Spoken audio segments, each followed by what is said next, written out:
Happy holidays, everyone. I wanted to take a moment to send my warmest wishes to everyone celebrating Kwanzaa.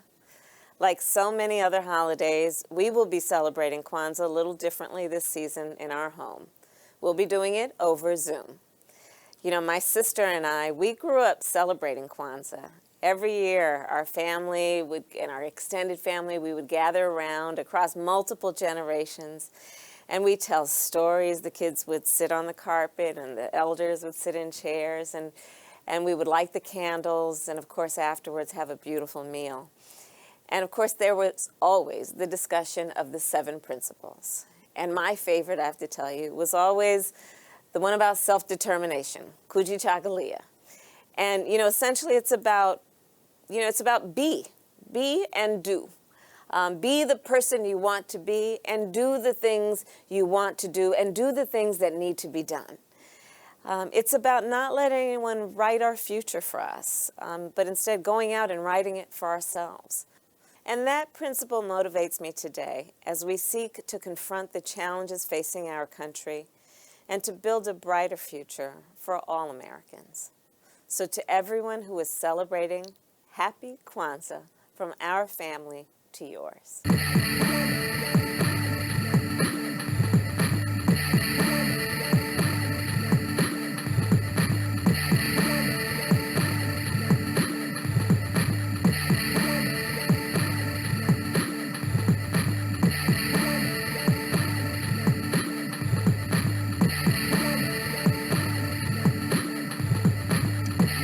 Man, what a crock. That is what we have to look forward to for you, at least the next 4 years is nonsense like that. That is not getting the job done, but pandering to whoever will listen. I don't think that she can have multiple generations celebrating Kwanzaa for years and years and years, when I think she's only 2 years younger than... No, I actually think she's 2 years older than Kwanzaa. Wasn't she born 1964? Kwanzaa was 1966. You have to check my dates, but I know she's not that much. Kwanzaa and Kamala Harris are within the same age range. Kwanzaa was a defiant holiday, simply because there were black people that were kind of offended by Christmas in the 60s. So it was put together. Much like Christmas just kind of sparked from the whole Saturnalia thing. It's changed from the beginning when the founders came up with the idea of Christmas, celebrating the birth of Christ here in the United States. They wanted to work. You know, we always wanted off. We want the stores closed and all that stuff. They wanted to work. They said it was the best way to honor the Lord, is to put in your time, to serve, to do on behalf of Christ and God, Christ our Lord. So, Kamala Harris pretending like her family, both Indian and Jamaican, celebrated Kwanzaa. It's not that. It's hard to believe. It's hard to believe. Hey, it is the morning flyby. You're listening to A to Jet Noise. Thank you for joining me. I've been away. Been able to do these sparsely but not necessarily happy that I can't do them, that I haven't been able to do them, I should say, regularly. But that's going to change. That's going to change because um, things are looking in a more positive, we're going in a more positive direction as to what was going on in our lives happened immediately after Thanksgiving and through December. Again, I want to share that with everyone, and I think that what I'm going to do is on January 3rd, Sunday, January 3rd, after some of the football games are out of the way. I'm looking at like 5 p.m. Eastern Standard Time. I'm going to do an update and catch you up on what's going on with my family, particularly my son, who was in the hospital for a while um, due to a scary infection. And that's what kind of kept me away, kept me inconsistent, kept me preoccupied, if you will. So on January 3rd, I asked that you join me here on Rumble and on Facebook. I think I will do this live. Giving everyone the opportunity to ask me any questions that they've always wanted to ask me about my son, and to fill you in again on to what was going on, and the and thank you. I can't thank you enough for your prayers, your well wishes, your support, and yeah, a lot of people have always had questions about my son, but I think you felt a little uncomfortable asking me those particular questions. Um, I think now is the time. On January 3rd, you can ask me all of the personal questions about my son, about my wife and I taking care of my son. Um, you can ask all those questions. Do not feel uncomfortable. Um, I don't think there's anything that you can't ask us that we're not willing to share when it comes to taking care of that boy. Hey, beyond the nonsense is the only way you can describe what's going on in this country right about now. Love my United States. Wouldn't have it any other way. Well, I take that back. I would have it a whole lot of other ways. The stimulus bill has indeed been signed by the president, but he is demanding rescissions under the Impoundment Act of 1974. The Impoundment Act of 1974. What you ask, pray tell, is the Impoundment Act? Well, the act provides that whenever the president determines that all or part of any budget authority will not be required to carry out the full objectives or scope of the program for which it is provided, or that such budget authority should be rescinded for fiscal policy or other reasons, the president shall transmit to both House of Congresses, jeez almighty, Houses of Congress, a special message describing the amount to be reserved, the relevant accounts, the reason for the rescissions, and the economic effects of the rescissions. Yeah, I appreciate the president making this attempt with this albeit dusty Impoundment Act, if you will. Look, this is what he said. I will sign the Omnibus and COVID package with a strong message that makes clear to Congress that wasteful items need to be removed. I will send it back to Congress, a redlined version he'll send back to Congress, item by item, accompanied by their formal rescission request to the Congress, insisting that those funds. But again, I appreciate the president going through this. Something needed to be signed.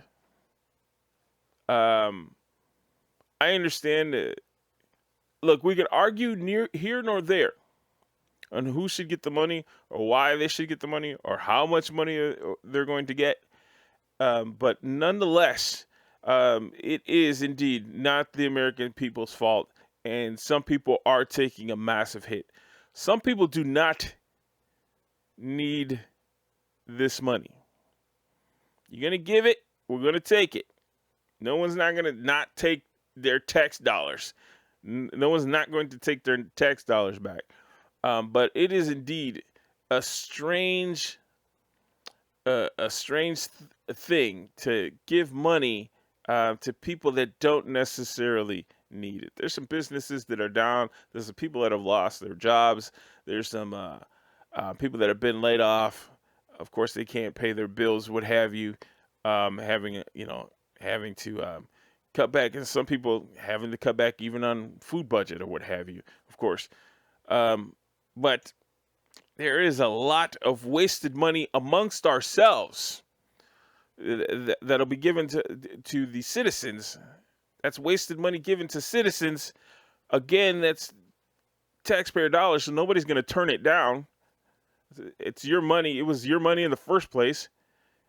But there's enough wasted amongst ourselves. The problem is that wouldn't even be half the issue. Wasting the money amongst ourselves, that wouldn't be half the issue. The omnibus bill that's connected to it. And the last time I was on, I hit on a few of the listed items, if you will, that were in the omnibus. And this whole agreement is over 5,500 pages long. So if you think that anyone that, like Pelosi, Schumer, Rubio, you name it, if you think that anyone took a look at this bill, Rubio, I would think that he found some of the nonsense in this bill. So I have to be careful. I have to be careful on who I claim did not look at this bill.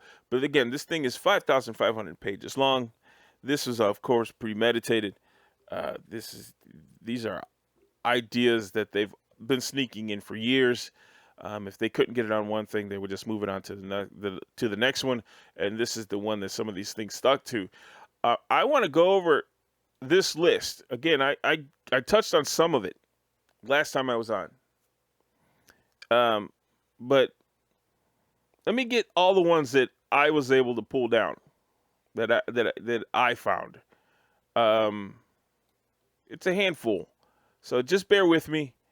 And I want you, if you have pen and paper, I want you to write down which ones actually apply to you. If you lost your job, you lost your business, or if you're just an American citizen that is trying to get by right now, I want you to write down which of these items on this list actually applies to you, and how will it help you into the next incoming years. We'll start off with the first one. We're talking $169,739,000 to Vietnam, including $19 million to remediate dioxins.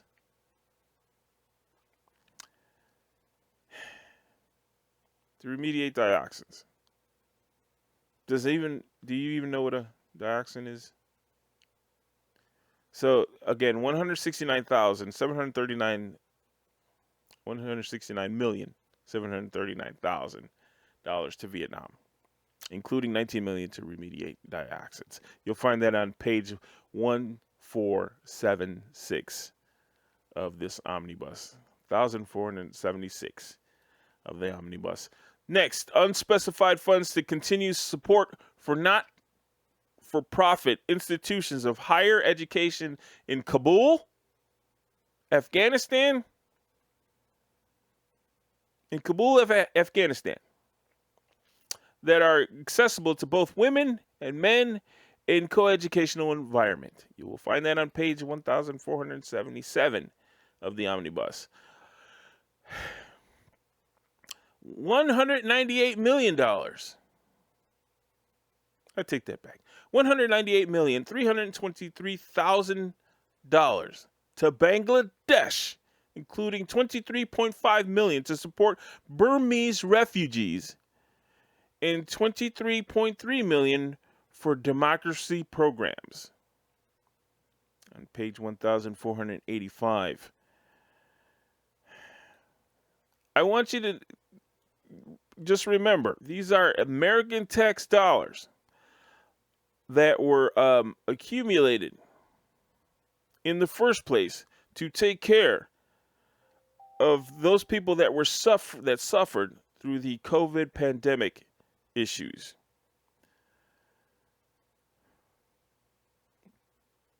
This money was accumulated because of the COVID pandemic. $1,030,265,000 to Nepal for development and democracy programs. Pakistan, $15 million for democracy programs and $10 million for gender programs in Pakistan. Sri Lanka, up to $15 million for the refurbishing of a high-endurance cutter. Cutters are a type of patrol boat. Smaller. Kind of big to the normal person, but a smaller type of, in this case, a armed patrol boat that is in Sri Lanka. Are you making your list of the dollars that will be helping you? The American taxpayer dollars that will be helping you? $505,925,000 to Belize, Costa Rica, El Salvador, Guatemala, Honduras, Nicaragua, and Panama to address key factors that contribute to the migration of unaccompanied, undocumented minors to the United States. $505,925,000 to address key factors that contribute to the migration of unaccompanied. That is, I mentioned this on the last show that I did. During the Obama administration, there were flights going out of the United States, going into South America. They were empty planes. Those empty planes were coming back to America with undocumented immigrants, most of them children. Flying, those flights were paid for by things like $505,925,000, addressing key factors that contribute to the migration of unaccompanied, undocumented minors to the United States. So that goes into t-shirts and soccer balls, flights, food for people that are not even citizens of this country. $461 million, $461,375,000 to Colombia for programs related to counter narcotics and human rights. To Colombia. Over $461 million to Colombia for programs related to counter narcotics and human rights. 74.8 million. Oh, at least that what they get this on. They must have got it on sale. $74.8 million to the Caribbean Basin Security Initiative. Whatever the Caribbean Basin Security Initiative is, do they really need 74.8 million of our taxpayer dollars? 33 million. 33. I'm in a time today. $33 million for democracy programs for Venezuela. Wow. For Venezuela, $33 million for democracy programs in Venezuela. I think we've got a history with Venezuela that says we shouldn't give them a damn thing. Unspecified amount to Colombia, Peru, Ecuador, Curacao, or is it Curacao? Curacao, sorry, and Trinidad and Tobago.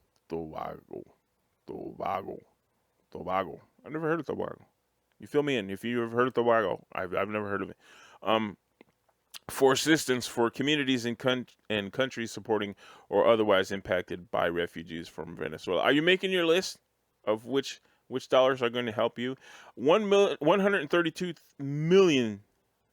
Wow, 132 million for assistance for Georgia, and Georgia is not the state; it's the country. 132 million, $25,000 for assistance for Georgia. $453 million for assistance for Ukraine. Again, there's some history there. Why do they we already know for sure that a few years ago they got $1 billion out of the United States. Several, it wasn't that long ago. Like 8 years ago, they got like $1 billion. Maybe 6 years ago, they got $1 billion. We know how they got that. And I'll tell you what, $453 million for assistance for Ukraine seems a little bit, well, let me put it to you this way. How does that help you in your COVID crisis right about now? How's that helping you? Again, you can send me your list of that you got off of the things that I read. Which of those things help you out during your COVID crisis? Joe Biden, choice for Secretary of Education, Miguel Cardona, the current Connecticut Commissioner of Education, helped oversee curricula for high school students to be implemented in fall 2022 that is influenced by the critical race theory. Again, Joe Biden's Secretary of Education, Miguel Cardona, is all about critical race theory. As the Washington Free Beacon noted, Connecticut requires a course of African American, Puerto Rican, and Latino studies. The Connecticut Mirror reported on December 2nd, Connecticut high schools will now be required to offer a course in African, Black, Latino, and Puerto Rican studies after the State Board of Education unanimously approved implement. Critical race theory has nothing to do with African American, Puerto Rican, and Latino studies. It has nothing to do with that. There is no buildup.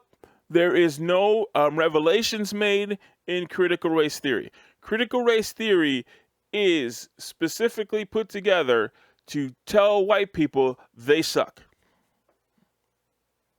This is to bring what they feel, to bring white people back down. Because anyone that puts critical race theory together has already put white people up here and everyone else down here. In their head, they've got white people here. They're the ones. That's where white privilege comes. The phrases like white privilege come from. That you don't understand what's going on with us. So they've already made this. They've already made white people here. So what critical race theory does is, instead of working towards getting here, white people here, instead of working to getting here, what they're doing is they bring what they feel are the privileged, the wealthy, the well-to-do back down here. Nothing about building anyone up, right? Nothing. Critical race theory has nothing to do with building anyone up. And there's plenty of people that have that are not white that have built themselves up. That have built themselves up. But that's not good enough. Your kids will be taught that this country has been a mistake from the beginning. This gets you back to the whole 1619 thing, which is complete and utter nonsense. The United States was not developed in 1619. Start looking around your 1770s. Check it. That's why we probably wear 1776. Some of us probably wear 1776 shirt. So again, the guy that's going to be in charge of education is going to proudly bring his thought process of white people tear down white people, and not build up black and Hispanic people, black and Latino people, whatever you want to. Oh, I'm sorry, Latinx. What the hell's that? Latinx. Let's get into something a little bit lighter, because I'm tired of that stuff already. A-list actress says Hollywood wants manly women. You can argue this all you want, but this is what Emma Thompson says, that far too many Hollywood filmmakers believe that femininity. Who was that? Femininity is in the way. Emma Thompson said filmmakers are far too focused on portraying women as masculine and should instead focus on highlighting a woman's femininity as a source of strength. Thompson said, so all the women screenwriters I talk to say, well, that's the story. Because it's not good enough to simply give the women the guns and then make the women badasses as well. Now women have to be badass if women have to be badass if they're feminine in the way that they used to be, and they're not badass, then they're not welcome.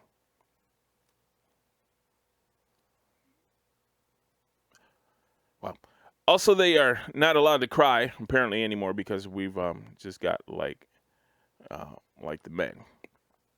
I don't know where you fall in this. I don't necessarily fall either way. I don't know. I kind of like watching the tough girls on the screen. I get it. There's you can have a girly girl save the day, right? That's kind of I guess what she's saying is that Hollywood's telling them that girly girls cannot save the day, that they have to act like men. All right? But in the same sense, let's face it. People like Michelle Rodriguez, Charlize Theron, Zoe Saldana wouldn't have a career if, they didn't put their femininity aside. So you can argue it either way. I don't necessarily care, but I can see her argument. She's basically saying is that Again, the girly girl can never save the day. And I don't see that I don't see anyone arguing against that. So it's she might be spot on. She might be exactly spot on. So again, argue it either way. But that's what Emma thinks. What do you think? Dear white kids, you will never be ready for rap music. You are never. I want to emphasize on that. You will never be ready for rap music. Last year, Jimmy Galligan, 18, was sent a video of Heritage High School classmate Mimi Groves, who was white and was the captain of the varsity cheerleading team, repeating the N-word while singing along to a rap song.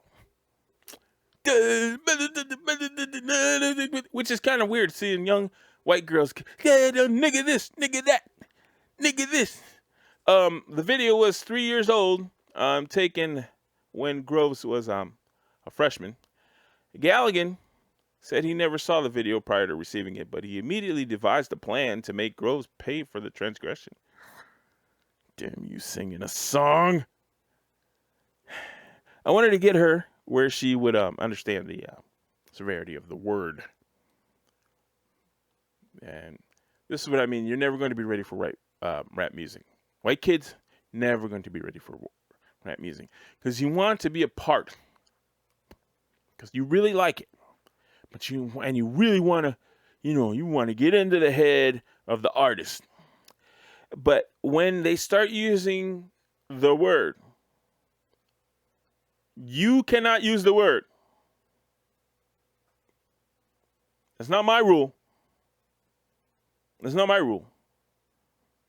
Because the word really doesn't mean that much to me. But that is not my rule. It is a rule. It is an unwritten rule, but it is not my rule.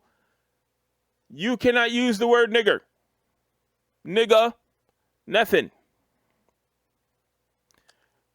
After George Floyd's murder in May, Mimi Groves, the young lady here, who had just made the cheerleading team in the University of Tennessee, urged her friends on Instagram to support Black Lives Matter. Notice my left fist. Left fist. Left. Black Lives Matter movement. She urged her friends to support the Black Lives Matter movement. The white kid urged her friends support BLM. In swoops Galligan. On the same afternoon that Groves posted in support of Black Lives Matter, Galligan posted the video of Groves using the word nigga on social media. Boom! Life ruined. Yes. So, our dude Galligan told the Times he has no remorse, has no remorse for making Groves pay for her mistake of singing along to a song. This is what I said. White kids, you will never be ready for rap music. If it ain't about, shake your booty or something like that, don't.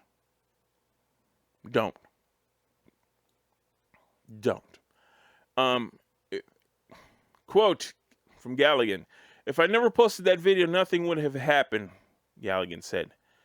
"I'm going to remind myself, you started something, you taught someone a lesson." The New York Times reported Galligan's premeditated actions as holding Groves, quote, accountable. So this boy, vindictive much? Destroyed this girl. At least her college career. Destroys her college career because a rap song. Again, white kids, you will never be ready for rap music.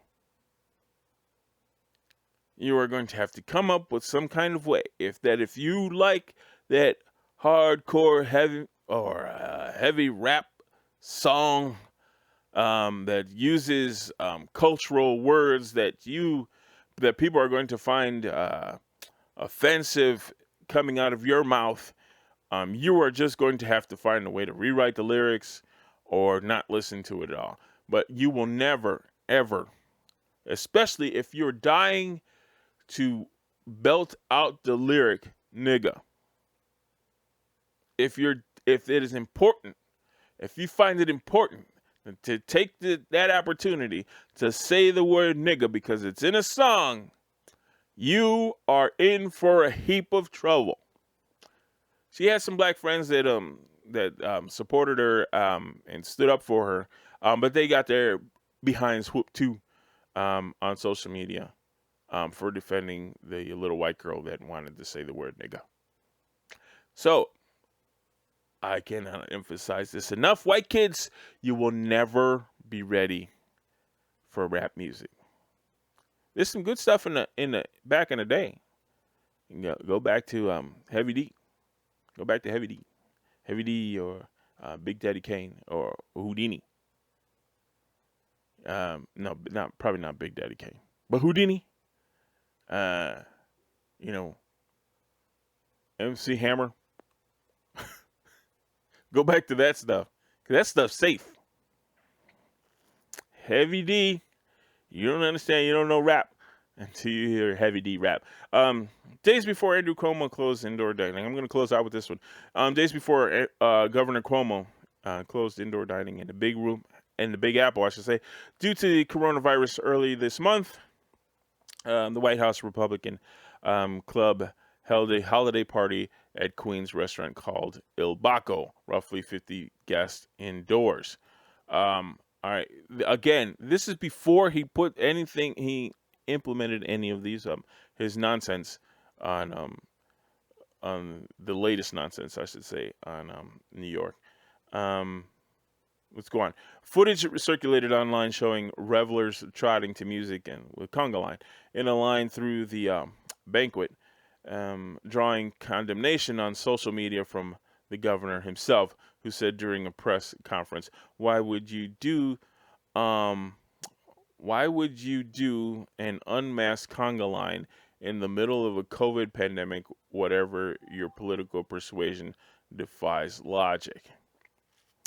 Of course, now Ibako is being investigated by the state liquor authority over the ordeal, but the owner insists they were in compliance with the law, which they were.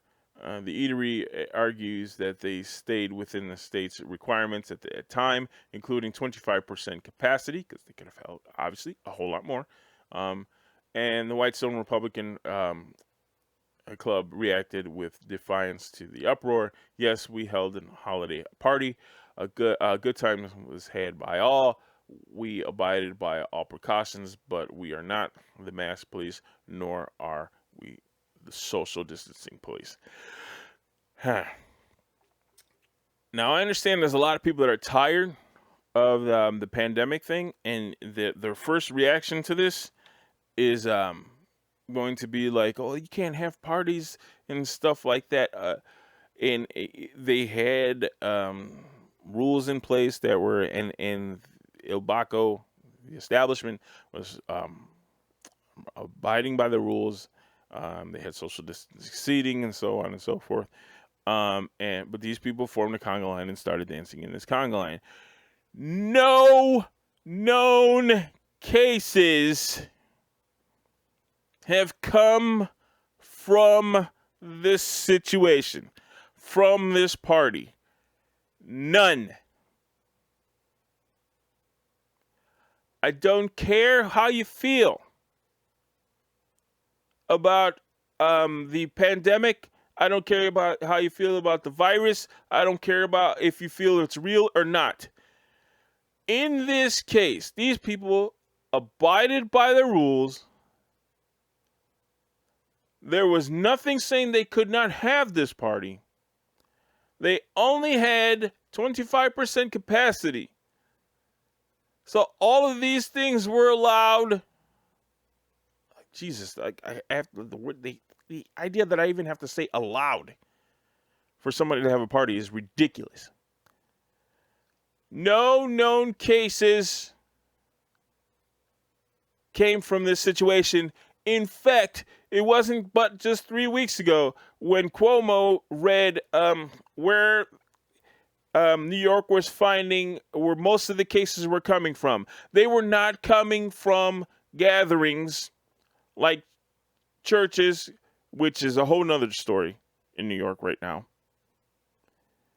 Like churches, bars, parties, larger parties. I shouldn't say large parties. Larger parties, stores. The cases were not consistent. Were not coming consistently from those particular situations. They were coming from people in their homes. In their homes. I didn't say that. Cuomo read that. Information was handed to him,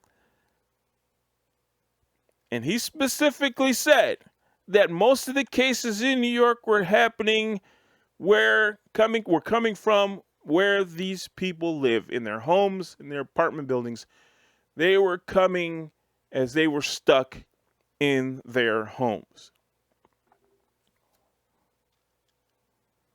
So, it would do us justice to gather ourselves. And I understand the frustration, and we're tired, and we're weary. We want this thing to end, which is never going to end. Never going to end. Never going to end.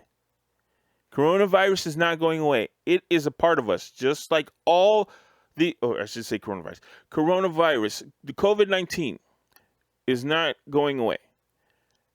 Just like all of the other coronaviruses, I am having such a time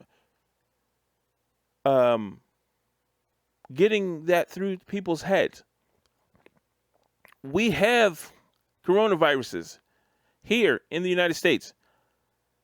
It's nothing new. The Spanish flu itself is a coronavirus. SARS was a coronavirus. MERS was a coronavirus.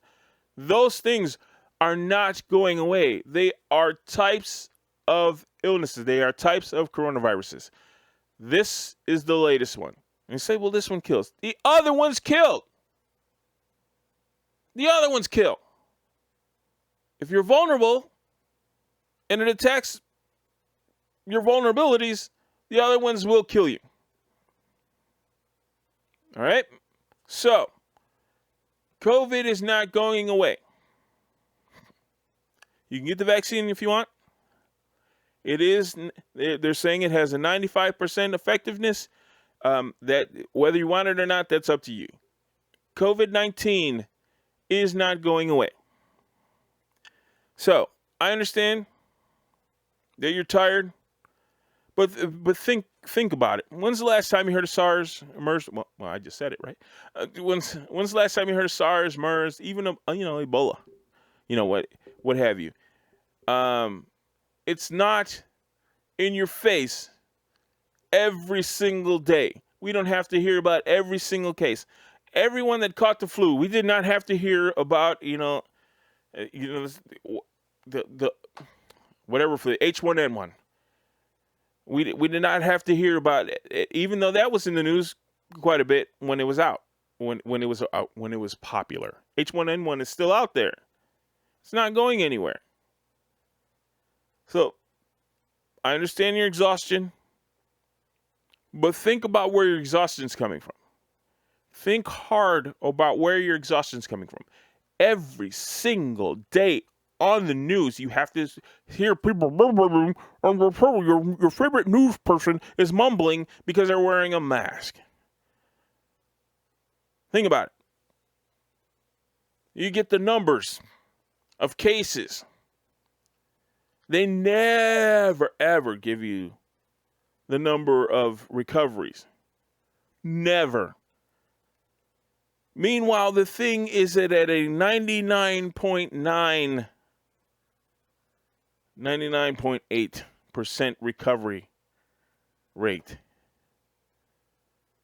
the survival rate. It is scary because, yeah, it kills, but so many of the other coronaviruses kill as well. It is actually scary because we hear about it every single day. Again, it's in the news every single day. So we can't hide from it. We can't hide from it, and so you're forced to hear about it. That's what necessarily has you scared. But in these people's case, it is none of our damn business what these people did in this party. If they went to this party and all caught it and all died, you can celebrate if you want. See, I was right. But you probably haven't heard this story because nothing came of it until Cuomo decided to stick his beak to try to flash some sort of authority in New York. Now, people are being investigated for what? Abiding by the rules when they had their party? Again, before the latest New York nonsense, this happened before the latest New York nonsense, as far as lockdowns and those things are concerned. These people had this party. So, what are they investigating? That they had a conga line? No. They're investigating because the video came out and Cuomo found them defiant because they're not of the same political affiliation. Go to hell, Andrew. I can't say that enough. I can't say that enough. And on that note, I'm going to let you go. On the go to hell Andrew note, I'm going to let all you guys go. Thank you for joining me. I just wanted to squeeze as many as I can before the end of the year, because at the beginning of the year is going to be some positive changes. And again, on January 3rd, I hope that you can join me. And I'm going to go over what happened to my son, what's going on with my son, what we're expecting of my son, and all those questions that you've always wanted to ask of my son's illness, his situation, all those questions. Please join me live on Facebook and on Rumble. And we'll have a chat. We'll go live. And we'll have a to-do together. Thank you for joining me. You were listening to A to Jet Noise. This was the Morning Flyby. You can catch me on Facebook, Rumble, YouTube, and I got a little space on MeWe and on Parler. Please. Ada Jet Noise, ADA Jet Noise. Just as normal spelling, I should say. I'm gonna let you go, and I'm glad I got this one. This kind of gets glad I got this one out of the way. Kind of get the ball rolling again. Thank you for joining me. Thank you to all my followers. Thank you for all of you that even remotely want to follow me. Thank you. 2021, I won't say it, there's no sign that things are going to get better, but there is sign that we can demand a better tomorrow. Until then, big hug. Be good. Be still. Enjoy your life.